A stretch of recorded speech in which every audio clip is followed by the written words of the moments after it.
Hello my YouTube family, ಹೇಗಿದ್ದೀರಾ ಎಲ್ಲರೂ? I hope ಎಲ್ಲರೂ ಚೆನ್ನಾಗಿದ್ದೀರಾ. ಅದೇ ರೀತಿ ನಿಮ್ಮ ಲೈಫ್ನಲ್ಲಿ ಪಾಸಿಟಿವ್ ಆಗಿ ಥಿಂಕ್ ಮಾಡ್ತಾ ಇದ್ದೀರಾ ಅಂತ ಅಂದ್ಕೊಂಡಿದ್ದೀನಿ. ಇವತ್ತಿನ ರೀಡಿಂಗಲ್ಲಿ ಬ್ಯೂಟಿಫುಲ್ ಆಗಿರುವಂತಹ ಯಾವ ಎನರ್ಜಿ ಇದೆ ಅಂತ ನೋಡೋಣ. ಮೊದಲು ಕಾಮ್ ಆಗಿ ಕೂತ್ಕೊಳ್ಳಿ, ಡೀಪ್ ಬ್ರೀತನ್ನು ತಗೊಳ್ಳಿ, ನಿಮ್ಮ ಮೈಂಡ್ ಮತ್ತು ಮನಸ್ಸನ್ನು ರಿಲ್ಯಾಕ್ಸ್ ಮಾಡ್ಕೊಳ್ಳಿ.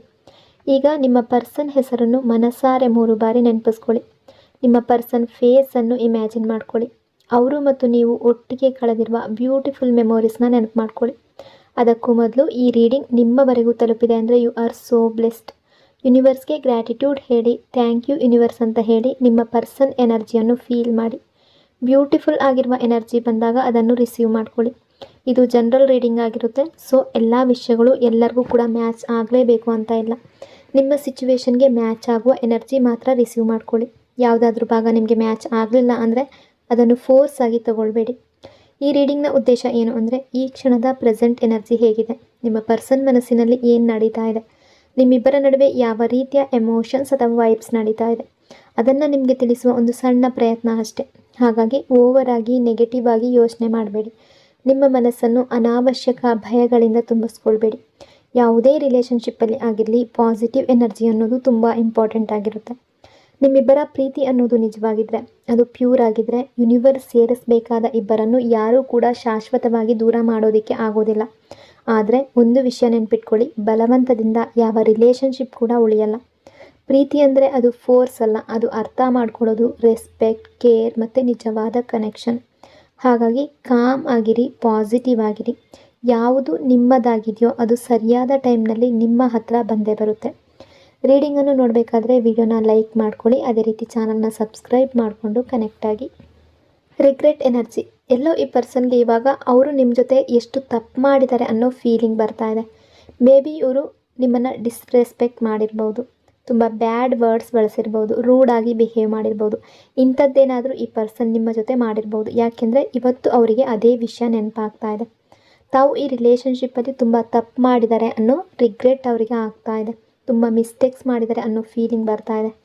ಈ ಪರ್ಸನ್ ನಿಮ್ಮನ್ನು ಬ್ಲಾಕ್ ಮಾಡಿದರೆ ಅಥವಾ ನೀವು ಇವರನ್ನು ಬ್ಲಾಕ್ ಮಾಡಿದರೆ, ಇವರು ನಿಮಗೆ ನನಗೆ ನಿನ್ನ ಅವಶ್ಯಕತೆ ಇಲ್ಲ, ನಾನು ನೀನಿಲ್ಲದೆ ಹ್ಯಾಪಿ ಆಗಿದ್ದೀನಿ ಅಂತ ನಿಮ್ಮ ಹತ್ರ ಹೇಳಿದರೆ, ಆ ಥರ ಬಿಹೇವ್ ಮಾಡಿದರೆ, ಅದೇ ರೀತಿಯಲ್ಲಿ ನೀವು ಅವರಿಗೆ ತೋರಿಸ್ತಾ ಇದ್ದೀರಾ, ಶೋ ಮಾಡ್ತಾ ಇದ್ದೀರಾ. ನಿಮ್ಮ ಕಡೆಯಿಂದಲೂ ಅವರಿಗೆ ಡಿಟ್ಯಾಚ್ಮೆಂಟ್ ಫೀಲ್ ಆಗ್ತಾ ಇದೆ.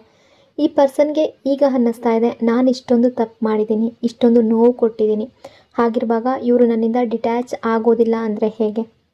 ಮೇ ಬಿ ಈ ಪರ್ಸನ್ ತುಂಬ ರೂಡಾಗಿ ಬಿಹೇವ್ ಮಾಡಿರ್ಬೋದು, ಈಗ ನೆಗ್ಲೆಕ್ಟ್ ಮಾಡಿರ್ಬೋದು, ನಿಮ್ಮನ್ನು ಅವಾಯ್ಡ್ ಮಾಡಿರ್ಬೋದು. ಈಗ ಅವರಿಗೆ ಅವರ ಮಿಸ್ಟೇಕ್ಸ್ ಒಂದೊಂದಾಗಿ ಕಾಣಿಸ್ತಾ ಇದೆ.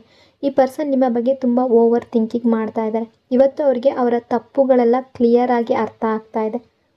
ಅವರು ಎಷ್ಟು ದೊಡ್ಡ ತಪ್ಪು ಮಾಡಿದ್ದಾರೆ ಅನ್ನೋ ಮನಸ್ಸಿಗೆ ಫೀಲ್ ಆಗ್ತಾ ಇದೆ. Conflict energy. ಈ ಪರ್ಸನ್ ಚಿಕ್ಕ ಚಿಕ್ಕ ವಿಷಯಕ್ಕೂ ನಿಮ್ಮ ಜೊತೆ ಫೈಟ್ ಮಾಡ್ತಾಯಿದ್ರು, ಚಿಕ್ಕ ವಿಷಯಕ್ಕೂ ಬೇಗ ಸಿಟ್ಟು ಮಾಡ್ಕೊಳ್ತಾ ಇದ್ರು, ತುಂಬ ಮೈಂಡ್ ಗೇಮ್ಸ್ ಆಡಿದ್ದಾರೆ, ನಿಮ್ಮ ಜೊತೆ ಮಾತಾಡೋದನ್ನೇ ನಿಲ್ಲಿಸ್ತಾ ಇದ್ರು. ನೀವೇ ಅವರನ್ನು ಅಪ್ರೋಚ್ ಮಾಡ್ತೀರಾ, ನೀವೇ ಅವರನ್ನು ಚೇಸ್ ಮಾಡ್ತೀರಾ ಅಂತ ಅವ್ರಿಗೆ ಗೊತ್ತಿತ್ತು. ಹಾಗಾಗಿ ಚಿಕ್ಕ ಚಿಕ್ಕ ವಿಷಯಕ್ಕೂ ಜಗಳ ಮಾಡ್ತಾಯಿದ್ರು, ತುಂಬ ಅಗ್ರೆಸಿವ್ ಆಗ್ತಾಯಿದ್ರು, ತುಂಬ ಆ್ಯಂಗರ್ ತೋರಿಸ್ತಾ ಇದ್ರು. ಬಟ್ ನಿಮ್ಮ ಜೊತೆ ಹೇಗಿದ್ರೋ ಅದೇ ರೀತಿ ಅವರು ಬೇರೆ ಜನರ ಜೊತೆ ಇರೋದಿಲ್ಲ, ಅವರ ಫ್ರೆಂಡ್ಸ್ ಜೊತೆ ಆಗಿರೋದಿಲ್ಲ, ಫ್ಯಾಮಿಲಿ ಜೊತೆ ಆಗಿರೋದಿಲ್ಲ. ಆದರೆ ನಿಮ್ಮ ಜೊತೆ ಮಾತ್ರ ತುಂಬ ಅಗ್ರೆಸಿವ್ ಫೀಲ್ ಮಾಡಿಸಿರ್ಬೋದು, ನಿಮ್ಮನ್ನು ಕಂಟ್ರೋಲ್ ಮಾಡಿರ್ಬೋದು, ಡಾಮಿನೇಟಿಂಗ್ ಮಾಡಿರ್ಬೋದು. ನೀವು ಅವರ ಫ್ರೆಂಡ್ಸ್ ಅಥವಾ ಫ್ಯಾಮಿಲಿ ಯಾರನ್ನಾದರೂ ಕೇಳಿದ್ರೆ ಇವ್ರು ಹೀಗಿರ್ತಾರಾ ಅಂತ ಅವರಿಗೂ ಕೂಡ ಆಶ್ಚರ್ಯ ಆಗ್ಬೋದು. ಯಾಕೆಂದರೆ ಅವರ ಮುಂದೆ ಈ ಪರ್ಸನ್ ಹೀಗೆ ಬಿಹೇವಿಯರ್ ಮಾಡೋದಿಲ್ಲ. ಈ ಪರ್ಸನ್ಗೆ 2 ಸೈಡ್ಸ್ ಇದೆ ಅನ್ನೋ ಥರ ಇದೆ. ನಿಮ್ಮ ಜೊತೆ ಇದ್ದ ಬಿಹೇವಿಯರ್ ಬೇರೆ ಯಾರ ಜೊತೆ ಇರೋದಿಲ್ಲ. ಈ ಪರ್ಸನ್ ನಿಮ್ಮ ಜೊತೆ ಮಾತ್ರ ಕಂಪ್ಲೀಟ್ ಡಿಫ್ರೆಂಟಾಗಿ ಬಿಹೇವ್ ಮಾಡಿರ್ಬೋದು. ಕೆಲವರಿಗೆ ಚೀಟ್ ಆಗಿರಬಹುದು, ಕೆಲವರಿಗೆ ತುಂಬ ಹರ್ಟ್ ಆಗಿರ್ಬೋದು, ತುಂಬ ರೂಡಾಗಿ ಬಿಹೇವ್ ಮಾಡಿರ್ಬೋದು, ನೆಗ್ಲೆಕ್ಟ್ ಮಾಡಿರಬಹುದು. ಇವರು ತುಂಬ ಬೇಗ ಮತ್ತೆ ನಿಮ್ಮ ಲೈಫ್ಗೆ ಎಂಟ್ರಿ ಮಾಡ್ಬೋದು. ನಿಮ್ಮ ಹತ್ರ ಒಂದು ಲಾಸ್ಟ್ ಚಾನ್ಸ್ ಕೇಳ್ಬೋದು, ಒಂದು ಕೊನೆಯ ಅವಕಾಶ ಕೂಡ ಕೇಳಬಹುದು. ಸೊ ಇವರು ನಿಮ್ಮಿಂದ ದೂರ ಆದಮೇಲೆ ಹ್ಯಾಪಿ ಆಗಿಲ್ಲ. ನಿಮ್ಮನ್ನು ಕಳ್ಕೊಳ್ಳೋದು, ನಿಮ್ಮಿಂದ ದೂರ ಆಗೋದು ಇವರ ಲೈಫ್ನ ಬಿಗ್ಗೆಸ್ಟ್ ಲಾಸ್. ಇದು ನಿಮ್ಮ ಲಾಸ್ ಅಲ್ಲ, ಇವರು ತುಂಬ ಡೆಡಿಕೇಟೆಡ್ ಆಗಿ ಲವ್ ಮಾಡ್ತಾ ಇದ್ದ ಲೈಫ್ ಪಾರ್ಟ್ನರನ್ನು ಅಥವಾ ನಿಮ್ಮನ್ನು ಕಳ್ಕೊಂಡಿದ್ದಾರೆ. ಇದು ಫ್ರೆಂಡ್ಶಿಪ್ ಆಗಿರ್ಬೋದು, ರಿಲೇಷನ್ಶಿಪ್ ಆಗಿರ್ಬೋದು. ಇದು ಅವರ ಬಿಗ್ಗೆಸ್ಟ್ ಲಾಸ್. ಅದಕ್ಕಾಗಿ ನೀವು ಕಣ್ಣೀರು ಹಾಕಬೇಕಾದಂತಹ ಅವಶ್ಯಕತೆ ಇಲ್ಲ. ಅಳಬೇಕಾಗಿರೋದು ಅವರು. ನೀವು ಯಾಕಿಷ್ಟು ನೋವು ಅನುಭವಿಸ್ಬೇಕು? ನಿಮ್ಮಂಥ ಪರ್ಸನ್ನ ಇವರು ದೂರ ಮಾಡ್ಕೊಂಡಿದ್ದಾರೆ. ನಿಮ್ಮಂಥ ಪರ್ಸನ್ನ ಅವರು ಎಷ್ಟೇ ಹುಡುಕಿದ್ರು ಮತ್ತೆ ಸಿಗೋದಿಲ್ಲ ಅನ್ನೋ ಫೀಲ್ ಅವ್ರಿಗಿದೆ. ಈ ಪರ್ಸನ್ಗೆ ಈಗ ಅವರು ಸಂಪೂರ್ಣ ಒಂಟಿ ಆಗಿಬಿಡ್ತೀನಿ ಅನ್ನೋ ಭಯ ಬರ್ತಾ ಇದೆ. ಮೇ ಬಿ ಇವರು ಯಾವುದೋ ಒಂದು ದೊಡ್ಡ ಡಿಸಿಷನ್ ತಗೊಳ್ಳುವ ಎನರ್ಜಿಯಲ್ಲಿದ್ದಾರೆ. ಅವರನ್ನು ಅವರು ಹೀಲ್ ಮಾಡ್ಕೊಳ್ತಾ ಇದ್ದಾರೆ, ಇನ್ನರ್ ವರ್ಕ್ ಮಾಡ್ತಾ ಇದ್ದಾರೆ. ಈ ಚೇಂಜ್ ಎಲ್ಲವನ್ನು ಅವರು ತಮ್ಮೊಳಗೆ ನಿಮಗಾಗಿ ತರ್ತಾ ಇದ್ದಾರೆ. ಆ ಚೇಂಜ್ ನೀವು ನೋಡಬೇಕು ಅಂತ ಅವರಿಗೆ ಆಸೆ ಇದೆ. ಪಾಸ್ಟ್ನಲ್ಲಿ ಅವರು ಮಾಡಿದ ಮಿಸ್ಟೇಕ್ಸ್ ನೀವು ನೋಡಬಾರ್ದು. ಆ ಮಿಸ್ಟೇಕ್ಸ್ ಇಗ್ನೋರ್ ಮಾಡಿ ಇವರಿಗೆ ಒಂದು ಲಾಸ್ಟ್ ಚಾನ್ಸ್ ಕೊಡಬೇಕು. ಅದೇ ಇವರ ಎಕ್ಸ್ಪೆಕ್ಟೇಷನ್. ಇವರೇ ನಿಮ್ಮ ಲೈಫ್ನಲ್ಲಿ ಮತ್ತೆ ಬರಬೇಕು ಅನ್ನೋ ಫೀಲ್ ಮಾಡ್ತಾ ಇದ್ದಾರೆ. ಮುಂದೆ ಯಾವಾಗ ನಿಮ್ಮ ಜೊತೆ ಮಾತಾಡಿದ್ರು ಕೂಡ ಒಂದು ಲಾಸ್ಟ್ ಕೇಳುವ ಎನರ್ಜಿ ಇದೆ. ಈ ರಿಲೇಷನ್ಶಿಪ್ಗಾಗಿ ಅವ್ರು ಮಾಡಬೇಕಾಗಿರೋದು, ಹಾಕಬೇಕಾಗಿದ್ದ ಎಫರ್ಟ್ಸ್, ತೋರಿಸ್ಬೇಕಾಗಿದ್ದ ರೆಸ್ಪಾನ್ಸಿಬಿಲಿಟಿ, ಇದನ್ನೆಲ್ಲ ಅವರು ಮಾಡಲಿಲ್ಲ ಅನ್ನೋ ರಿಗ್ರೆಟ್ ಅವರಿಗಿದೆ. ನಿಮ್ಮ ಕಡೆ ಅವರ ರೆಸ್ಪಾನ್ಸಿಬಿಲಿಟಿ ಫುಲ್ಫಿಲ್ ಮಾಡಲಿಲ್ಲ ಅನ್ನೋ ಫೀಲ್ ಅವರಿಗಿದೆ. ನಿಮಗೆ ಲವ್ ಕೊಡಬೇಕಿತ್ತು, ಕೇರ್ ಮಾಡಬೇಕಿತ್ತು, ನಿಮ್ಮ ಚಿಕ್ಕ ಚಿಕ್ಕ ವಿಷಯಗಳನ್ನು ಗಮನಿಸಬೇಕಿತ್ತು, ಎಫರ್ಟ್ಸ್ ಹಾಕಬೇಕಿತ್ತು. ಈ ರಿಲೇಷನ್ಶಿಪ್ಪಲ್ಲಿ ಅವರ ರೆಸ್ಪಾನ್ಸಿಬಿಲಿಟಿ ಏನೇ ಇದ್ದರೂ ಕೂಡ ಅದನ್ನು ಫುಲ್ಫಿಲ್ ಮಾಡಲಿಲ್ಲ ಅನ್ನೋ ಫೀಲ್ ಅವರಿಗಿದೆ. ಈ ಪರ್ಸನ್ ಎಮೋಷ್ನಲ್ ಆಗಿ ತುಂಬ ಅನ್ಅವೈಲಬಲ್ ಆಗಿದ್ದರು. ಈಗಲೂ ಎಮೋಷ್ನಲಿ ತುಂಬ ಫೀಲ್ ಮಾಡ್ತಾ ಇದ್ದಾರೆ, ತುಂಬ ಕನ್ಫ್ಯೂಸ್ಡ್ ಆಗಿದ್ದಾರೆ. ಮೇ ಬಿ ಇವರು ನಿಮಗೆ ಕಮಿಟ್ಮೆಂಟ್ ಮತ್ತು ಸ್ಟೆಬಿಲಿಟಿ ಕೊಡಲಿಲ್ಲ. ಒಂದು ಸೀಕ್ರೆಟ್ ರಿಲೇಷನ್ಶಿಪ್ಪಲ್ಲಿ ನಿಮ್ಮನ್ನು ಇಟ್ಟಿರಬಹುದು. ಅಲ್ಲಿ ನಿಮಗೆ ಕಮಿಟ್ಮೆಂಟ್ ಇರಲಿಲ್ಲ, ಯಾವುದೇ ಮಾತನ್ನು ಸರಿಯಾಗಿ ಹೇಳ್ತಾ ಇರಲಿಲ್ಲ. ನೀವು ಮಾತ್ರ ವೆಯ್ಟ್ ಮಾಡ್ತಾ ಇದ್ರಿ. ಒಂದು ರಿಲೇಷನ್ಶಿಪ್ ಅಂದರೆ ಒಂದು ಹೋಪ್ ಇರುತ್ತೆ, ಈ ರಿಲೇಷನ್ಶಿಪ್ ಮುಂದಕ್ಕೆ ಲೆವೆಲಪ್ ಆಗುತ್ತೆ, ಮುಂದಕ್ಕೆ ಹೋಗುತ್ತೆ ಅಂತ. ಆದರೆ ಈ ಕನೆಕ್ಷನ್ನಲ್ಲಿ ನಿಮಗೆ ಕಮಿಟ್ಮೆಂಟ್ ಅನ್ನೋದು ಸಿಗಲಿಲ್ಲ, ಸ್ಟೆಬಿಲಿಟಿ ಅನ್ನೋದು ಸಿಗಲಿಲ್ಲ. ನೀವು ಕಮಿಟ್ಮೆಂಟ್ನಲ್ಲಿ ಇದ್ದರೂ ಕೂಡ ಮುಂದೆ ರಿಲೇಷನ್ಶಿಪ್ ಸರಿಯಾಗಬಹುದು ಅಂತ ನೀವು ಅಂದ್ಕೊಳ್ತಾನೆ ಇದ್ರಿ, ಹೋಪಲ್ಲೇ ಇದ್ರಿ. ಬಟ್ ಅದು ಯಾವುದು ನಿಮಗೆ ಸಿಗಲಿಲ್ಲ. ಈ ಕನೆಕ್ಷನ್ ನೆಕ್ಸ್ಟ್ ಲೆವೆಲ್ಗೆ ಹೋಗ್ಬೋದು ಅಂತ ಎಕ್ಸ್ಪೆಕ್ಟ್ ಮಾಡಿದ್ರಿ, ಆದರೆ ಅದು ನಿಮಗೆ ಈ ಪರ್ಸನ್ ಕಡೆಯಿಂದ ಕೊಡಲಿಲ್ಲ. ಯಾಕೆಂದರೆ ಅಷ್ಟು ಕರೇಜ್ ಅವರಲ್ಲಿ ಇರಲಿಲ್ಲ. ನೀವು ಎಕ್ಸ್ಪೆಕ್ಟ್ ಮಾಡ್ತಾ ಇದ್ದ ಕಮಿಟ್ಮೆಂಟ್, ಸ್ಟೆಬಿಲಿಟಿ ಅದನ್ನು ಕೊಡುವಷ್ಟು. ಬಟ್ ಎನರ್ಜಿ ಪ್ರಕಾರ ನೋಡೋದಾದರೆ ಈ ಪರ್ಸನ್ ನಿಮಗೆ ತುಂಬ ಅಟ್ಯಾಚ್ಡ್ ಆಗಿದ್ದಾರೆ, ತುಂಬ ಡೀಪ್ ಅಟ್ಯಾಚ್ಮೆಂಟ್ ಇದೆ. ಅವರ ಹೃದಯದಲ್ಲಿ ನಿಮ್ಮ ಮೇಲೆ ತುಂಬ ಲವ್ ಇದೆ. ಆದರೆ ಇವರ ಲೈಫ್ನಲ್ಲಿ ಯಾವುದೋ ಒಂದು ಸಿಚುವೇಷನಲ್ಲಿ ಸ್ಟಕ್ ಆಗಿದ್ದಾರೆ. ಆದರೆ ಅದನ್ನು ಆ್ಯಕ್ಷನ್ ತರೋದಕ್ಕೆ ಅವರಿಗೆ ಆಗ್ತಾ ಇಲ್ಲ. ಯಾವುದನ್ನು ಅಂದ್ಕೊಂಡ್ರೂ ಕೂಡ ಅದನ್ನು ಆ್ಯಕ್ಷನ್ಗೆ ತಗೊಂಡು ಬರ್ತಾ ಇಲ್ಲ ಅವರು. ಈ ಕನೆಕ್ಷನ್ಗಾಗಿ ಮಾಡಬೇಕಾಗಿರೋದನ್ನು ಮಾಡೋದಕ್ಕೆ ಆಗ್ತಾ ಇಲ್ಲ. ಈ ಪರ್ಸನ್ ಒಂದು ಸಲ ನಾನು ಯಾವತ್ತೂ ನೋ ಕಾಂಟ್ಯಾಕ್ಟ್ ಸಿಚುವೇಶನ್ ಕೊಡೋದಿಲ್ಲ, ಯಾವತ್ತೂ ಮಾತು ಬಿಡೋದಿಲ್ಲ, ನಿಮ್ಮಿಂದ ದೂರ ಆಗೋದಿಲ್ಲ ಅಂತ ತುಂಬ ಸಲ ಹೇಳಿರ್ಬೋದು. ನಂತರ ಸ್ವಲ್ಪ ದಿನದಲ್ಲೇ ನಿಮ್ಮ ಲೈಫ್ನಿಂದ ಕಾಣೆಯಾಗಿರ್ತಾರೆ. ಈ ಪರ್ಸನ್ಗೆ ನಿಜವಾಗ್ಲೂ ಇನ್ನರ್ ವರ್ಕ್ ಬೇಕಾಗಿದೆ, ಅದು ಅವರಿಗೆ ಅಗತ್ಯ. ಮೇ ಬಿ ನಿಮಗೂ ಕೂಡ ಇನ್ನರ್ ವರ್ಕ್ ಬೇಕಾಗಿರ್ಬೋದು. ಇವರಲ್ಲಿ ಇರುವ ಕೆಲವು ಹ್ಯಾಬಿಟ್ಸ್, ಕೆಲವು ವೀಕ್ನೆಸ್, ನಿಮಗೆ ಇಷ್ಟ ಇಲ್ಲದ ಬಿಹೇವಿಯರ್ ಕೂಡ ಆಗಿರ್ಬೋದು. ಅದೇ ಕೆಲವೊಮ್ಮೆ ನಿಮ್ಮಲ್ಲೂ ಇರ್ಬೋದು. ನೀವಿಬ್ಬರು ಕೆಲವೊಂದು ಸಿಚುವೇಶನ್ಗಳಲ್ಲಿ ಒಬ್ಬರನ್ನೊಬ್ಬರು ಮಿರರ್ ಮಾಡ್ತೀರಾ. ಹಾಗಾಗಿ ನಿಮಗೂ ಹೀಲಿಂಗ್ ಬೇಕಾಗಿದೆ. ಪ್ರಾಪರ್ ಹೀಲಿಂಗ್ ಇನ್ನೂ ಕಂಪ್ಲೀಟ್ ಆಗಿಲ್ಲ. ನೀವು ಕೂಡ ಇನ್ನರ್ ವರ್ಕ್ ಮಾಡಲೇಬೇಕು, ಪಾಸಿಟಿವ್ ಆಗಿ ಥಿಂಕ್ ಮಾಡಲೇಬೇಕು. Burden and responsibilities energy. ಈ ಪರ್ಸನ್ ಮೇಲೆ ತುಂಬ ಬರ್ಡನ್ ಇದೆ, ತುಂಬ ರೆಸ್ಪಾನ್ಸಿಬಿಲಿಟೀಸ್ ಇರ್ಬೋದು. ಫ್ಯಾಮಿಲಿ ರೆಸ್ಪಾನ್ಸಿಬಿಲಿಟಿ ಇರ್ಬೋದು, ಅಥವಾ ಯಾವುದಾದ್ರೊಂದು ಸಿಚುವೇಶನ್ ಇದ್ದರೆ ಅದರ ರೆಸ್ಪಾನ್ಸಿಬಿಲಿಟಿ ಇರ್ಬೋದು. ಒಟ್ಟಾರೆ ಇವರ ಲೈಫ್ನಲ್ಲಿ ತುಂಬ ಬರ್ಡನ್ ಇದೆ. ಈ ಪರ್ಸನ್ ಲೈಫ್ನಲ್ಲಿ ನೀವು ಮಾತ್ರ ಪ್ರಿಯಾರಿಟಿ ಅಲ್ಲ, ಇನ್ನೂ ತುಂಬ ಪ್ರಿಯಾರಿಟೀಸ್ಗಳಿದೆ. ಕೆರಿಯರ್ ಇರ್ಬೋದು, ಫ್ಯಾಮಿಲಿ ಇರ್ಬೋದು, ಇನ್ನೂ ಹಲವಾರು ರೆಸ್ಪಾನ್ಸಿಬಿಲಿಟೀಸ್ ಇರ್ಬೋದು. ಆದರೆ ನೀವು ಇವರ ಲೈಫ್ನಲ್ಲಿ ಇಲ್ಲ ಅನ್ನೋ ವಿಚಾರ ಮಾತ್ರ ಇವರಿಗೆ ತುಂಬ ಪೇಯ್ನ್ ಕೊಡ್ತಾ ಇದೆ, ತುಂಬ ಸ್ಟ್ರೆಸ್ ಕೊಡ್ತಾ ಇದೆ. No contact energy. ಈ ಟೈಮ್ನಲ್ಲಿ ಈ ಪರ್ಸನ್ ಸಂಪೂರ್ಣ ಅನ್ಅವೈಲಬಲ್ ಆಗಿ ಕಾಣಿಸ್ತಾ ಇದ್ದಾರೆ. ಕಾಲ್ ಇಲ್ಲ, ಮೆಸೇಜ್ ಇಲ್ಲ, ಮಾತುಕತೆ ಕೂಡ ಇಲ್ಲ. ಸಂಪೂರ್ಣ ನೋ ಕಾಂಟ್ಯಾಕ್ಟ್ ಸಿಚುವೇಶನ್ ಇದೆ. ಈ ಪರ್ಸನ್ ಒಂದು ಎಕ್ಸ್ಪೆಕ್ಟೇಷನ್ ಇಟ್ಕೊಂಡಿದ್ರು, ನೀವೇ ಮುಂದೆ ಬಂದು ಅಪ್ರೋಚ್ ಮಾಡ್ತೀರಾ, ನೀವೇ ಕಾಂಟ್ಯಾಕ್ಟ್ ಮಾಡ್ತೀರಾ, ನೀವೇ ಮಾತಾಡ್ತೀರಾ ಅಂತ. ಆದರೆ ನಿಮ್ಮ ಕಡೆಯಿಂದ ಯಾವ ರೆಸ್ಪಾನ್ಸ್ ಕೂಡ ಬರ್ತಾ ಇಲ್ಲ. ಈ ರೆಸ್ಪಾನ್ಸ್ ಬರದೇ ಇರೋದೇ ಇವರಿಗೆ ತುಂಬ ಸ್ಟ್ರೆಸ್ ಕೊಡ್ತಾ ಇದೆ. ನೀವು ಇವ್ರಿಗೆ ಎಮೋಷ್ನಲಿ ಅವೈಲಬಲ್ ಆಗಿಲ್ಲ ಅನ್ನೋ ಫೀಲ್ ಬರ್ತಾ ಇದೆ. ಈ ವಿಷಯ ಅವರಿಗೆ ಆ್ಯಂಗ್ಸೈಟಿ ಕೂಡ ಕೊಡ್ತಾ ಇದೆ. ಈ ಪರ್ಸನ್ಗೆ ಮೊದಲಿನಿಂದಲೂ ಒಂದು ಹ್ಯಾಬಿಟ್ ಇತ್ತು, ಮಾತು ಬಿಡ್ತಾರೆ, ನಂತರ ನೀವು ಚೇಸ್ ಮಾಡಬೇಕು ಅಂತ ಎಕ್ಸ್ಪೆಕ್ಟ್ ಮಾಡ್ತಾರೆ. ಅವರ ವ್ಯಾಲ್ಯೂ ಕ್ರಿಯೇಟ್ ಮಾಡ್ಕೊಳ್ಳೋದಕ್ಕೆ ಮೈಂಡ್ ಗೇಮ್ಸ್ ಆಡ್ತಾರೆ. ಈ ಪರ್ಸನ್ ಅವರ ಎಮೋಷನ್ಸ್ ಎಕ್ಸ್ಪ್ರೆಸ್ ಮಾಡೋದಿಲ್ಲ, ಅವರ ಫೀಲಿಂಗ್ಸನ್ನು ಹೊರಗಡೆ ತೋರಿಸೋದಿಲ್ಲ. ನಾನು ತುಂಬ ಎಮೋಷ್ನಲ್ ಆಗಿದ್ದೀನಿ ಅಂತ ಯಾರಿಗೂ ಕೂಡ ತೋರಿಸೋದಿಲ್ಲ. ಯಾಕೆ ಅಂದರೆ ಅವರ ಎಮೋಷನ್ಸ್ ಎಕ್ಸ್ಪ್ರೆಸ್ ಮಾಡೋದು ವೀಕ್ನೆಸ್ ಅಂತ ಅವರಿಗೆ ಅನಿಸುತ್ತೆ. ಅದಕ್ಕಾಗಿ ಯಾವಾಗಲೂ ಅವರ ಸ್ಟ್ರಾಂಗ್ ಸೈಡ್ ಮಾತ್ರ ಎಲ್ರಿಗೂ ತೋರಿಸ್ತಾರೆ. ಈಗಲೂ ಕೂಡ ಹೊರಗಿನ ಜನರ ಮುಂದೆ, ಫ್ರೆಂಡ್ಸ್ ಮುಂದೆ, ಫ್ಯಾಮಿಲಿ ಮುಂದೆ ತುಂಬ ಹ್ಯಾಪಿಯಾಗಿ, ತುಂಬ ನಾರ್ಮಲ್ ಆಗಿ ಲೈಫ್ ಎಂಜಾಯ್ ಮಾಡ್ತಾ ಇದ್ದೀನಿ ಅನ್ನೋ ಹಾಗೆ ಬಿಹೇವಿಯರ್ ಮಾಡ್ತಿರ್ಬೋದು. ಆದರೆ ಒಬ್ಬರೇ ಇದ್ದಾಗ ನಿಮಗಾಗಿ ತುಂಬ ಯೋಚನೆ ಮಾಡ್ತಾರೆ, ತುಂಬ ಡೌನ್ ಆಗ್ತಾರೆ. ಆ ಪೇಯ್ನ್ ಯಾರಿಗೂ ಗೊತ್ತಾಗೋದಿಲ್ಲ, ಯಾಕೆಂದರೆ ಅವರ ವೀಕ್ನೆಸ್ ಯಾರಿಗೂ ತೋರಿಸೋದಕ್ಕೆ ಅವರು ಇಷ್ಟಪಡ್ತಾ ಇಲ್ಲ. Past energy. ಈ ಪರ್ಸನ್ ಪಾಸ್ಟ್ನಲ್ಲಿ ತುಂಬ ಸಫರಿಂಗ್ ಅನುಭವಿಸಿರ್ಬೋದು, ಅಥವಾ ಇವರ ಲೈಫ್ನಲ್ಲಿ ಏನಾದರೂ ಒಂದು ಪ್ರಾಬ್ಲಮ್ ಬಂದಿರ್ಬೋದು. ಅದನ್ನು ತುಂಬ ಸ್ಯಾಕ್ರಿಫೈಸ್ ಮಾಡಿ ಇವರು ಆ ಪ್ರಾಬ್ಲಮ್ನಿಂದ ಹೊರಗಡೆ ಬಂದಿರ್ಬೋದು, ತುಂಬ ಸ್ಟ್ರಗಲ್ ಮಾಡಿರ್ಬೋದು. ಸೊ ಹಾಗಾಗಿ ಆ ಪೇಯ್ನ್ ಕೂಡ ಅವರ ಮನಸ್ಸಿನಲ್ಲಿದೆ. ಆದರೆ ಈಗ ಈ ಪರ್ಸನ್ ಇನ್ನರ್ ವರ್ಕ್ ಮಾಡ್ತಾ ಇದ್ದಾರೆ. ಒಂದು ಸೈಕಲ್ ಈಗ ಕಂಪ್ಲೀಟ್ ಆಗ್ತಾ ಇದೆ, ಹೀಲಿಂಗ್ ಸೈಕಲ್ ಕಂಪ್ಲೀಟ್ ಆಗ್ತಾ ಇದೆ. ಅದು ಕೂಡ ಎಂಡ್ ಆಗುವ ಎನರ್ಜಿ ಇದೆ. Need and missing energy. ಈಗ ಈ ಪರ್ಸನ್ ತುಂಬ ಸ್ಟ್ರೆಸ್ನಲ್ಲಿದ್ದಾರೆ. ನಿಮ್ಮ ಅಗತ್ಯ ಅವರಿಗೆ ತುಂಬ ಫೀಲ್ ಆಗ್ತಾ ಇದೆ, ತುಂಬ ನೀಡಿ ಆಗಿ ಫೀಲ್ ಮಾಡ್ತಾ ಇದ್ದಾರೆ. ನಿಮ್ಮ ಹತ್ರ ಬರಬೇಕು ಅಂತ ಆಸೆ ಇದೆ, ನಿಮ್ಮ ಜೊತೆ ಮಾತಾಡಬೇಕು, ನಿಮ್ಮ ವಾಯ್ಸ್ ಕೇಳಬೇಕು, ನಿಮ್ಮನ್ನು ನೋಡಬೇಕು, ಈ ಎಲ್ಲ ಫೀಲಿಂಗ್ಸ್ ಅವರೊಳಗೆ ಇದೆ. ಆದರೆ ಹೇಗೆ ಅಪ್ರೋಚ್ ಮಾಡೋದು, ಹೇಗೆ ಮಾತಾಡೋದು ಅನ್ನೋ ಸ್ಟ್ರೆಸ್ ಕೂಡ ಜೊತೆಯಲ್ಲೇ ಇದೆ. ಮೇ ಬಿ ಈ ವ್ಯಕ್ತಿ ನಿಮ್ಮನ್ನು ಮೀಟ್ ಮಾಡೋದಕ್ಕೆ ಟ್ರೈ ಮಾಡ್ಬೋದು, ಯಾವುದಾದ್ರೂ ರೀಸನ್ ಹುಡುಕಿ ಕಾಂಟ್ಯಾಕ್ಟ್ ಮಾಡ್ಬೋದು, ಮಿಸ್ಡ್ ಕಾಲ್ ಕೂಡ ಬರಬಹುದು. ಇವತ್ತು ಇವರೊಳಗೆ ತುಂಬ ಮಿಸ್ಸಿಂಗ್ ಎನರ್ಜಿ ಇದೆ. ಒಬ್ಸೆಷನ್ ಕೂಡ ಜಾಸ್ತಿ ಇರುತ್ತೆ, ನಿಮ್ಮ ನೆನಪು ಮತ್ತೆ ಮತ್ತೆ ಬರ್ತಾ ಇರುತ್ತೆ. ನಿಮ್ಮನ್ನು ಸೀಕ್ರೆಟಾಗಿ ಸ್ಟಾಕ್ ಮಾಡ್ಬೋದು, ಫೋನನ್ನು ಮತ್ತೆ ಮತ್ತೆ ಚೆಕ್ ಮಾಡ್ಬೋದು. ನಿಮ್ಮ ಕಾಲ್ ಬಂದಿದೆಯಾ, ಮೆಸೇಜ್ ಬಂದಿದೆಯಾ, ಯಾವುದಾದ್ರೂ ಪೋಸ್ಟ್ ಹಾಕಿದ್ದೀರಾ ಅನ್ನೋದನ್ನು ನೋಡ್ತಾ ಇರುವ ಎನರ್ಜಿ ಇದೆ. ಯಾಕೆಂದರೆ ಈ ಪರ್ಸನ್ ನಿಮಗಾಗಿ ತುಂಬ ನೀಡಿಯಾಗಿದ್ದಾರೆ. Regret energy. ನೀವಿಲ್ಲದೆ ಲೈಫ್ ಹೇಗಿರುತ್ತೆ ಅನ್ನೋದನ್ನು ಈಗ ಇವರು ಎಕ್ಸ್ಪೀರಿಯನ್ಸ್ ಮಾಡಿದ್ದಾರೆ. ನೀವಿಲ್ಲದ ಲೈಫ್ ಒಂದು ತುಂಬ ಪೇನ್ಫುಲ್ ಆಗಿರುವ ಫೀಲ್ ಆಗ್ತಾ ಇದೆ, ಲೋನ್ಲಿನೆಸ್ ಫೀಲ್ ಆಗ್ತಾ ಇದೆ. ನಿಮ್ಮ ಆ್ಯಬ್ಸೆನ್ಸ್ ಏನು ಮಾಡ್ತದೆ ಅನ್ನೋದನ್ನು ಈಗ ನಿಜವಾಗ್ಲೂ ಅರ್ಥ ಮಾಡ್ಕೊಂಡಿದ್ದಾರೆ. ನಿಮ್ಮ ಹತ್ರ ಬರಬೇಕು, ನಿಮಗೆ ಲವ್ ಕೊಡಬೇಕು, ಕೇರ್ ಮಾಡಬೇಕು, ಅವರ ರೆಸ್ಪಾನ್ಸಿಬಿಲಿಟಿಯನ್ನು ತಗೊಳ್ಬೇಕು. ಹಿಂದೆ ಮಾಡೋದಕ್ಕೆ ಆಗದೆ ಹೋದ ಪ್ರತಿಯೊಂದು ಕೆಲಸವನ್ನು ಈಗ ಮಾಡಬೇಕು ಅನ್ನೋ ಇಂಟೆನ್ಷನ್ ಇದೆ. ಯಾವ ವಿಷಯದಲ್ಲಿ ರಿಗ್ರೆಟ್ ಇದೆಯೋ ಅದನ್ನು ಕರೆಕ್ಟ್ ಮಾಡಬೇಕು ಅಂತ ಬಯಸ್ತಾ ಇದ್ದಾರೆ. ಈ ಪರ್ಸನ್ಗೆ ಒಂದು ಫಿಯರ್ ಕೂಡ ಇದೆ. ನಾನು ಮಾಡಿದ ತಪ್ಪಿನ ನಂತರ ಇವರು ನನ್ನನ್ನು ತಪ್ಪಾಗಿ ಅರ್ಥ ಮಾಡ್ಕೊಂಡಿರ್ಬೋದಾ. ಇವರು ಇವತ್ತು ಅವರ ತಪ್ಪನ್ನು ಅರ್ಥ ಮಾಡ್ಕೊಳ್ಳುವಂತಹ ಎನರ್ಜಿಯಲ್ಲಿದ್ದಾರೆ. ನೀವು ಯಾವ ಆ್ಯಂಗಲ್ನಲ್ಲೂ ಅವರನ್ನು ಬ್ಯಾಡ್ ಪರ್ಸನ್ ಅಂತ ನೋಡಬಾರ್ದು ಅಂತ ಬಯಸ್ತಾ ಇದ್ದಾರೆ. ಈ ಕನೆಕ್ಷನ್ ಮುಂದುವರಿಸಬೇಕಾ ಬೇಡವಾ, ಕೊನೆಯ ಡಿಸಿಷನ್ ನಿಮ್ಮ ಕೈಯಲ್ಲೇ ಇರಬೇಕು ಅನ್ನೋ ಫೀಲ್ ಇವ್ರದ್ದು.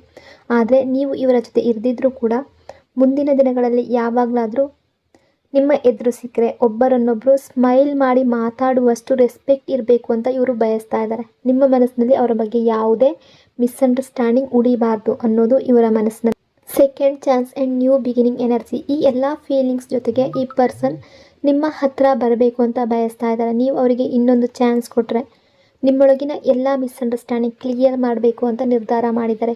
ಕ್ಲಿಯರ್ ಆಗಿ ಹೇಳಬೇಕು ಅಂತ ಅಂದ್ಕೊಳ್ತಾ ಇದ್ದಾರೆ. ಅವರು ನಿಮ್ಮನ್ನು ಎಷ್ಟು ಲವ್ ಮಾಡ್ತಾರೆ ಅನ್ನೋದನ್ನು ಫೀಲ್ ಮಾಡಿಸ್ಬೇಕು ಅಂತ ಬಯಸ್ತಾ ಇದ್ದಾರೆ. ಪಾಸ್ಟ್ನಲ್ಲಿ ಮಾಡಿದ ತಪ್ಪುಗಳನ್ನು ಮತ್ತೆ ರಿಪೀಟ್ ಮಾಡಲ್ಲ ಅನ್ನೋ ಡಿಸಿಷನ್ ತಗೊಂಡಿದ್ದಾರೆ. ಮೊದಲು ಯಾವಾಗಲೂ ನೀವೇ ಮೆಸೇಜ್ ಮಾಡಬೇಕಾಗಿತ್ತು, ನೀವೇ ಕಾಲ್ ಮಾಡಬೇಕಾಗಿತ್ತು, ಆಮೇಲೆ ಮಾತ್ರ ಅವರು ರೆಸ್ಪಾನ್ಸ್ ಕೊಡ್ತಾಯಿದ್ರು. ಅವರ ಕಡೆಯಿಂದ ಎಫರ್ಟ್ಸ್ ತುಂಬ ಕಡಿಮೆ ಇತ್ತು. ಆದರೆ ಈಗ ಇವರು ಅವರೊಳಗೆ ಪ್ರಾಮಿಸ್ ಮಾಡ್ಕೊಳ್ತಾ ಇದ್ದಾರೆ, ನಾನೇ ಮೊದಲು ಕಾಲ್ ಮಾಡ್ತೀನಿ, ನಾನೇ ಮೆಸೇಜ್ ಮಾಡ್ತೀನಿ, ನಾನೇ ಮಾತಾಡ್ತೀನಿ, ಅವರ ಕಾಲ್ ಬಂದರೆ ಟೈಮ್ ಕೊಡ್ತೀನಿ, ಅಟೆನ್ಷನ್ ಕೊಡ್ತೀನಿ, ಅವರ ಮಾತನ್ನು ಕೇಳ್ತೀನಿ, ಅವರಿಗೆ ಪ್ರಿಯಾರಿಟಿ ಕೊಡ್ತೀನಿ ಅಂತ ಅವರೊಳಗೆ ಪ್ರಾಮಿಸ್ ಮಾಡ್ಕೊಳ್ತಾ ಇದ್ದಾರೆ. ಈ ಕನೆಕ್ಷನ್ ಚೆನ್ನಾಗಿರಬೇಕು ಅಂದರೆ ಅವರ ಕಡೆಯಿಂದ ಏನು ಮಾಡಬೇಕು ಅನ್ನೋದನ್ನು ಈಗ ಅರ್ಥ ಮಾಡ್ಕೊಳ್ತಾ ಇದ್ದಾರೆ. ನಿಮಗಾಗಿ ಒಬ್ಬ ಐಡಿಯಲ್ ಪಾರ್ಟ್ನರ್, ಒಬ್ಬ ಪರ್ಸನ್ ಆಗಿರಬೇಕು ಅನ್ನೋ ಇಂಟೆನ್ಷನ್ ಇವ್ರದ್ದು. ಮುಂದಿನ ದಿನಗಳಲ್ಲಿ ಈ ರಿಲೇಷನ್ಶಿಪ್ ಕಂಟಿನ್ಯೂ ಆಗಬೇಕು ಅನ್ನೋ ರೀತಿ ಥಿಂಕ್ ಮಾಡ್ತಾ ಇದ್ದಾರೆ. ಬಟ್ ನಿಮಗೆ ಈಗ ಅವೆಲ್ಲ ಸುಳ್ಳು ಪ್ರಾಮಿಸಸ್ ಅನ್ನೋ ಫೀಲ್ ಇರಬಹುದು. ಅಂದರೆ ಪಾಸ್ಟ್ನಲ್ಲಿ ಇವರು ನಿಮಗೆ ದೊಡ್ಡ ದೊಡ್ಡ ಪ್ರಾಮಿಸ್ ಮಾಡಿರ್ಬೋದು, ನಿಮ್ಮ ಎಮೋಷನ್ ಜೊತೆಗೆ ಆಟ ಆಡಿದ್ದಾರೆ ಅನ್ನೋ ಫೀಲ್ ಕೂಡ ಇರ್ಬೋದು. ಆದರೆ ಈ ಪರ್ಸನ್ ಅವರು ಮಾಡಿದ ಪ್ರತಿಯೊಂದು ಪ್ರಾಮಿಸ್ ಕೂಡ ನೆನಪಿದೆ. ಆ ಎಲ್ಲ ಪ್ರಾಮಿಸಸ್ ಕಂಪ್ಲೀಟ್ ಮಾಡಬೇಕು ಅನ್ನೋ ಇಂಟೆನ್ಷನ್ ಕೂಡ ಇದೆ. ನೀವು ಯೋಚನೆ ಮಾಡ್ತಾ ಇದ್ರೆ ಇವ್ರು ಯಾವತ್ತೂ ಅವರ ಪ್ರಾಮಿಸ್ ಫುಲ್ಫಿಲ್ ಮಾಡಲ್ಲ ಅಂತ, ಆ ಎನರ್ಜಿ ಇಲ್ಲ. ಈ ಪರ್ಸನ್ ಅವರ ಎಲ್ಲ ಪ್ರಾಮಿಸಸ್ ಫುಲ್ಫಿಲ್ ಮಾಡಬೇಕು ಅಂತ ಬಯಸ್ತಾ ಇದ್ದಾರೆ. ಒಂದು ದೊಡ್ಡ ಡಿಸಿಷನ್ ಕೂಡ ಈಗಲೇ ತಗೊಳ್ಬೇಕು ಅಂತ ಅಂದ್ಕೊಳ್ತಾ ಇದ್ದಾರೆ. ಆ ಡಿಸಿಷನ್ ನಿಮಗೆ ಹೇಳಬೇಕು ಅನ್ನೋ ಆಸೆ ಇದೆ. ನಿಮ್ಮ ಬಗ್ಗೆ ಏನು ಫೀಲಿಂಗ್ಸ್ ಇದೆ ಅದನ್ನು ಶೇರ್ ಮಾಡ್ಕೊಳ್ಬೇಕು ಅಂತ ಅಂದ್ಕೊಳ್ತಾ ಇದ್ದಾರೆ. Slow reunion energy. ಈ ರಿಯೂನಿಯನ್ ಹೇಗೆ ಆಗ್ಬೋದು ಅಂತ ನೋಡೋದಾದರೆ ಈ ಪರ್ಸನ್ ನೇರವಾಗಿ ಬಂದು ಅವರ ಫೀಲಿಂಗ್ಸನ್ನು ಹೇಳೋದಿಲ್ಲ. ಮೊದಲು ಸಿಚುವೇಶನ್ ಲೈಟ್ ಮಾಡೋದಕ್ಕೆ ಟ್ರೈ ಮಾಡ್ತಾರೆ. ನಿಮ್ಮ ರಿಯಾಕ್ಷನ್ ಅಬ್ಸರ್ವ್ ಮಾಡ್ತಾರೆ. ನಿಮ್ಮ ಮನಸ್ಸಿನಲ್ಲಿ ಇನ್ನೂ ಸಿಟ್ಟಿದೆಯಾ ಅನ್ನೋದನ್ನು ತಿಳ್ಕೊಳ್ಳೋದಕ್ಕೆ ಟ್ರೈ ಮಾಡ್ಬೋದು. ನಿಮ್ಮೊಳಗೆ ಸಿಟ್ಟು ಅನ್ನೋದು ಕಡಿಮೆ ಆಗಿದೆ ಅನ್ನೋ ಫೀಲ್ ಬಂದಮೇಲೆ ಆಮೇಲೆ ಅವರ ಫೀಲಿಂಗ್ಸನ್ನು ಎಕ್ಸ್ಪ್ರೆಸ್ ಮಾಡುವ ಎನರ್ಜಿ ಇದೆ. ಈಗ ಟೈಮ್ ಮತ್ತು ಸ್ಪೇಸ್ ಕೊಡ್ತಾ ಇದ್ದರೆ ಅದರ ರೀಸನ್ ಕೂಡ ಇದೆ. ನಿಮಗೆ ಟೈಮ್ ಸಿಗಬೇಕು, ನಿಮ್ಮ ಆ್ಯಂಗರ್ ಕಾಮ್ ಆಗಬೇಕು. ಪಾಸ್ಟ್ ನಲ್ಲಿ ಏನೇ ಸಿಟ್ಟಿದ್ರೂ ಕೂಡ ನಿಧಾನವಾಗಿ ಅದು ಕಡಿಮೆ ಆಗಬೇಕು. ಅದರ ನಂತರ ನಿಮ್ಮ ಹತ್ರ ಬರಬೇಕು ಅಂತ ಬಯಸ್ತಾ ಇದ್ದಾರೆ. ನೀವು ಇನ್ನೂ ಇಂಟ್ರೆಸ್ಟ್ ಇಟ್ಕೊಂಡಿದ್ದೀರಾ ಅನ್ನೋ ಫೀಲ್ ಬಂದಾಗ ಅವರ ಎಮೋಷನ್ಸ್ ಓಪನ್ ಆಗಿ ಹೇಳ್ತಾರೆ. ಅದರ ಜೊತೆಗೆ ಒಂದು ಸಾಲಿಡ್ ಆಫರ್ ಕೂಡ ಕೊಡಬೇಕು ಅನ್ನೋ ಇಂಟೆನ್ಷನ್ ಇವ್ರದ್ದು. Attention and waiting energy. ಈ ಪರ್ಸನ್ ನಿಮ್ಮ ಅಟೆನ್ಷನ್ ತುಂಬ ಬೇಕಾಗಿದೆ. ಈಗ ಅವ್ರಿಗೆ ಸಿಗ್ತಾ ಇರುವ ಅಟೆನ್ಷನ್ ಅಥವಾ ಅಟೆನ್ಷನ್ ಇಲ್ಲದೆ ಇರೋದು ಇವ್ರಿಗೆ ಸಾಕಾಗ್ತಾ ಇಲ್ಲ. ಮೊದಲು ನೀವು ಹೇಗೆ ಲವ್ ಕೊಡ್ತಾ ಇದ್ರೋ ಹಾಗೆ ಮತ್ತೆ ಲವ್ ತೋರಿಸ್ಬೇಕು ಅಂತ ಬಯಸ್ತಾ ಇದ್ದಾರೆ. ನೀವು ಮತ್ತೆ ಕೇರ್ ಮಾಡಬೇಕು, ಚಿಕ್ಕ ಚಿಕ್ಕ ವಿಷಯಗಳನ್ನು ಗಮನಿಸಬೇಕು, ನೀವು ಮೊದಲಿನ ಹಾಗೆ ಆಗಬೇಕು ಅನ್ನೋ ಆಸೆ ಇರೋದು. ನಿಮ್ಮೊಳಗೆ ಆಗಿರುವ ಚೇಂಜ್ ಇವರಿಗೆ ಸಹಿಸ್ಕೊಳ್ಳೋದು ತುಂಬ ಕಷ್ಟ ಆಗ್ತಾ ಇದೆ. ತುಂಬ ಹೆಲ್ಪ್ಲೆಸ್ ಫೀಲ್ ಮಾಡ್ತಾ ಇದ್ದಾರೆ. ಅದಕ್ಕಾಗಿ ಸರಿಯಾದ ಟೈಮ್ಗಾಗಿ ವೆಯ್ಟ್ ಮಾಡ್ತಾ ಇದ್ದಾರೆ. ಸಿಚುವೇಶನ್ ನಾರ್ಮಲ್ ಆಗಲಿ, ನೀವು ಇನ್ನೂ ಇಂಟ್ರೆಸ್ಟ್ ಇಟ್ಕೊಂಡಿದ್ದೀರಾ ಅನ್ನೋ ಫೀಲ್ ಬರ್ತಾ ಇದೆ.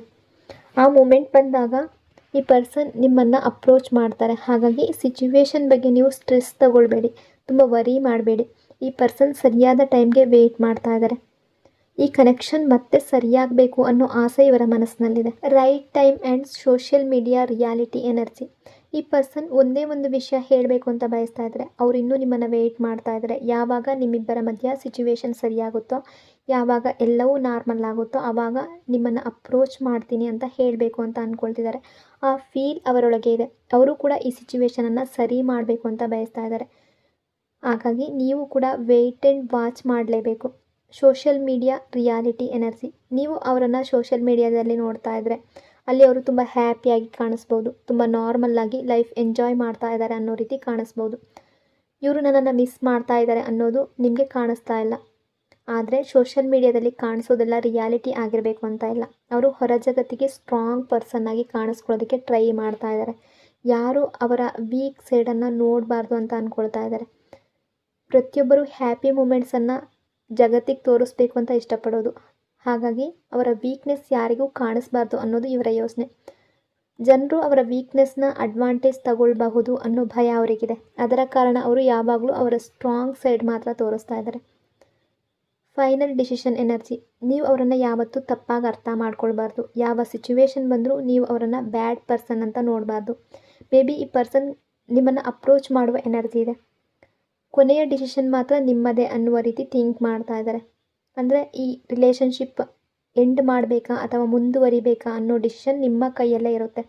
ಅವರು ಆ ಡಿಸಿಷನನ್ನು ಸಂಪೂರ್ಣವಾಗಿ ನಿಮಗೆ ಬಿಡಬೇಕು ಅಂತ ಬಯಸ್ತಾ ಇದ್ದಾರೆ. Confusion and missing energy. ಈ ಪರ್ಸನ್ ಈಗ ತುಂಬ ಕನ್ಫ್ಯೂಸ್ಡ್ ಆಗಿದ್ದಾರೆ. ನಿಮ್ಮ ಮನಸ್ಸಿನಲ್ಲಿ ಏನು ನಡೀತಾ ಇದೆ, ನೀವು ಅವರ ಬಗ್ಗೆ ಏನು ಫೀಲ್ ಮಾಡ್ತಾ ಇದ್ದೀರಾ ಅಂತ ಅವ್ರಿಗೆ ಗೊತ್ತಾಗ್ತಾ ಇಲ್ಲ. ನಿಮ್ಮ ಪರ್ಸ್ನಲ್ ಲೈಫ್ನಲ್ಲಿ ಏನು ನಡೀತಾ ಇದೆ ಅದನ್ನು ತಿಳ್ಕೊಳ್ಬೇಕು ಅನ್ನೋ ಕ್ಯೂರಿಯಾಸಿಟಿ ಇದೆ. ನಿಮ್ಮ ಬಗ್ಗೆ ಪ್ರತಿದಿನ ಯೋಚನೆ ಮಾಡ್ತಾರೆ. ಕ್ಯೂರಿಯಾಸಿಟಿ ತುಂಬ ಜಾಸ್ತಿ ಇದೆ. ಪ್ರತಿದಿನ ನಿಮ್ಮನ್ನು ಮಿಸ್ ಮಾಡ್ತಾರೆ. ನಿಮ್ಮ ನೆನಪು ಅವರ ಜೊತೆ ಇದೆ. ಅವರಿಗೆ ನಿಮ್ಮ ಮಾತುಗಳನ್ನು ಕೇಳಬೇಕು ಅಂತ ಅನ್ನಿಸ್ತಾ ಇದೆ. ಕೆಲವು ಸತ್ಯಗಳನ್ನು ನಿಮ್ಮ ಮುಂದೆ ಹೇಳಬೇಕು ಅನ್ನೋ ಆಸೆ ಕೂಡ ಇದೆ. Hidden truth and heart message energy. ಇವರು ನಿಮಗೆ ಹೇಳ್ತಾ ಇರುವಂಥದ್ದು, ಎಲ್ಲರೂ ದೂರ ಆದರೂ ಕೂಡ ನೀವು ಇವರಿಂದ ದೂರ ಆಗಬಾರ್ದು ಅನ್ನೋ ಫೀಲ್ ಇದೆ. ಇವರನ್ನು ಒಬ್ಬರನ್ನೇ ಬಿಟ್ಟು ಹೋಗಬಾರ್ದು ಅನ್ನೋ ಫೀಲ್ ಮಾಡ್ಕೊಳ್ತಾ ಇದ್ದಾರೆ. ಅದೇ ಅವರ ದೊಡ್ಡ ಬಯಕೆ. ಈ ರಿಲೇಷನ್ಶಿಪ್ ಎಂಡ್ ಆಗಬಾರ್ದು ಅಂತ ನಿಮ್ಮ ಪರ್ಸನ್ಗೆ ಅನ್ನಿಸ್ತಾ ಇದೆ. ಅಂದರೆ ಈ ಪರ್ಸನ್ ನಿಮ್ಮಿಂದ ಯಾವುದೋ ಒಂದು ಸತ್ಯವನ್ನು ಹೈಡ್ ಮಾಡಿರ್ಬೋದು, ಯಾವುದೋ ಒಂದು ಸುಳ್ಳು ಹೇಳಿರ್ಬೋದು, ಒಂದು ರಿಯಾಲಿಟಿಯನ್ನು ಇನ್ನೂ ಹೇಳಿಲ್ಲದೆ ಇರ್ಬೋದು. ಸೊ ಅದನ್ನು ನಿಮ್ಮ ಹತ್ರ ಹೇಳಬೇಕು ಅಂತ ಅಂದ್ಕೊಳ್ತಾ ಇದ್ದಾರೆ. ಈ ಪರ್ಸನ್ ಯಾವುದಾದ್ರೂ ಒಂದು ಸಿಚುವೇಷನಲ್ಲಿ ಸ್ಟಕ್ ಆಗಿದ್ದರೆ ಆ ಕನೆಕ್ಷನ್ನಿಂದ ಹೊರಗಡೆ ಬರಬೇಕು ಅಂತ ಅಂದ್ಕೊಳ್ತಾ ಇದ್ದಾರೆ. ನಿಮ್ಮ ಜೊತೆ ಲವ್ ಇನ್ನೂ ಡೀಪ್ ಆಗಬೇಕು ಅನ್ನೋ ಆಸೆ ಇರೋದು. ನಿಮ್ಮ ಜೊತೆ ಈ ರಿಲೇಷನ್ಶಿಪ್ ಮುಂದುವರಿಬೇಕು ಅಂತ ಅಂದ್ಕೊಳ್ತಾ ಇದ್ದಾರೆ. ನಿಮ್ಮ ಎಲ್ಲ ಪೇಯ್ನನ್ನು ಹೀಲ್ ಮಾಡಬೇಕು ಅಂತ ಅಂದ್ಕೊಳ್ತಾ ಇದ್ದಾರೆ. ನಿಮಗಾಗಿ ಕೊಟ್ಟ ಎಲ್ಲ ನೋವಿಗಾಗಿ ಅವರು ಸಾರಿ ಕೇಳಬೇಕು ಅಂತ ಬಯಸ್ತಾ ಇದ್ದಾರೆ. ಆ ಸ್ವಾರಿಗೆ ನೀವು ಅರ್ಹರಿದ್ದೀರಾ ಅನ್ನೋ ಫೀಲ್ ಬರ್ತಾ ಇದೆ. ನಾವು ಮಾತಿಲ್ಲದೆ ಕೂಡ ಒಬ್ಬರನ್ನೊಬ್ಬರು ಅರ್ಥ ಮಾಡ್ಕೊಳ್ಬೋದು ಅಂತ ಅವ್ರಿಗೆ ಅನ್ನಿಸ್ತಾ ಇದೆ. ನಿಮ್ಮಿಬ್ಬರ ವೈಬ್ಸ್, ಎನರ್ಜಿ, ಕೆಮಿಸ್ಟ್ರಿ ಅಷ್ಟು ಸ್ಟ್ರಾಂಗ್ ಆಗಿದೆ. ವರ್ಡ್ಸ್ ಇಲ್ಲದೆ ಕೂಡ ಒಬ್ಬರನ್ನೊಬ್ಬರು ಅಂಡರ್ಸ್ಟ್ಯಾಂಡ್ ಮಾಡ್ಕೊಳ್ಬೋದು ಅನ್ನೋ ಫೀಲ್ ಇವರದು. ಅವರು ಮತ್ತೆ ನಿಮ್ಮನ್ನು ನೋಡಬೇಕು ಅಂತ ಸ್ಟ್ರಾಂಗಾಗಿ ಫೀಲ್ ಮಾಡ್ತಾ ಇದ್ದಾರೆ. ನಿಮ್ಮ ಜೊತೆ ಮಾತಾಡಬೇಕು, ಅವರ ಕ್ರೇವಿಂಗ್. ಮೊದಲ ಬಾರಿ ನಿಮ್ಮನ್ನು ಭೇಟಿಯಾದ ದಿನದಿಂದ ಅವರ ಲೈಫ್ನಲ್ಲಿ ಸಂಪೂರ್ಣ ಚೇಂಜ್ ಆಯಿತು ಅನ್ನೋ ರೀತಿ ಫೀಲ್ ಮಾಡ್ತಾ ಇದ್ದಾರೆ. ನೀವು ಬಂದ ಮೇಲೆ ಅವರ ವರ್ಡ್ ಚೇಂಜ್ ಆಯಿತು. ಮೊದಲು ರಿಲೇಷನ್ಶಿಪ್ ಅನ್ನೋದು ಸೀರಿಯಸ್ ಆಗಿ ತಗೊಳ್ಳೋದ ಪರ್ಸನ್ ಆಗಿದ್ದರು. ನಿಮ್ಮನ್ನು ಭೇಟಿ ಆದಮೇಲೆ ರಿಲೇಷನ್ಶಿಪ್ ವ್ಯಾಲ್ಯೂ ಅರ್ಥ ಮಾಡ್ಕೊಳ್ಳೋದಕ್ಕೆ ಶುರು ಮಾಡಿದ್ದಾರೆ. ಲೈಫನ್ನು ಸೀರಿಯಸ್ ಆಗಿ ನೋಡೋದಕ್ಕೆ ಶುರು ಮಾಡಿದ್ದಾರೆ. ನಾನು ತುಂಬ ಹೆಲ್ಪ್ಲೆಸ್ ಫೀಲ್ ಮಾಡ್ತಾ ಇದ್ದೀನಿ ಅಂತ ಅವರೊಳಗೆ ಫೀಲ್ ಇದೆ. ನಿಮ್ಮ ಜೊತೆ ಇರಬೇಕು ಅನ್ನೋದಕ್ಕೆ ಮನಸ್ಸಿನಲ್ಲಿ ಆಸೆ ಇದ್ದರೂ ಕೂಡ ಇರೋದಕ್ಕೆ ಆಗ್ತಾ ಇಲ್ಲ.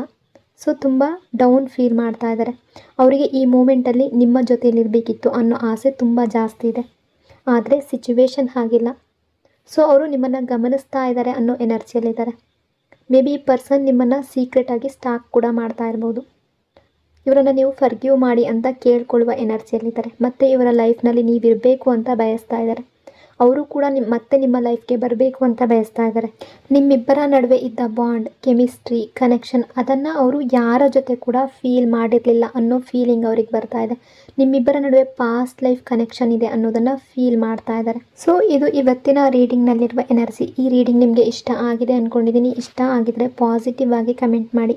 ಇನ್ನೊಂದು ಬ್ಯೂಟಿಫುಲ್ ರೀಡಿಂಗಲ್ಲಿ ಮತ್ತೆ ಸಿಗ್ತೀನಿ. ಅಲ್ಲಿವರೆಗೂ ಟೇಕ್ ಕೇರ್.